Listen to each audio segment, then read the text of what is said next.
અમરેલી જિલ્લાના રાજુલા તાલુકાના ઓવાયા ગામ પાસે એક સિંહ પરિવાર સાથે એક યુવાન અથડામણમાં આવતા એમનું દુઃખદ અવસાન થયું હોવાનું જાણવા મળ્યું છે. જે પ્રમાણે પ્રાથમિક માહિતી મળી છે પ્રમાણે આ યુવાન એક રેસ્ટોરન્ટમાં કામ કરતો હતો અને ત્યાંથી ઓચિંતો જ કોઈ કારણસર નીકળી ગયો હતો અને એ પછી એમના દુઃખદ મૃત્યુના સમાચાર આવ્યા હતા.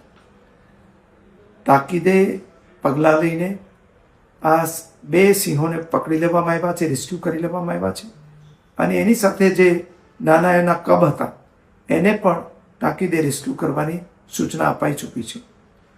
ભવિષ્યમાં આવી ઘટનાઓ ન બને એટલા માટે આ વિસ્તારમાં ટ્રેકોરની સંખ્યા વધારવા માટે પણ સૂચના આપવામાં આવી છે.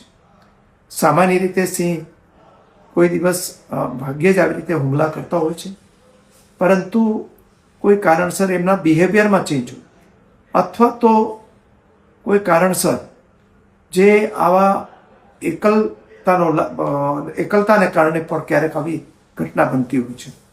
એટલે વન વિભાગ પણ આ બાબતમાં ખૂબ સાવચેત રહીને પગલાં લઈ રહ્યો છે.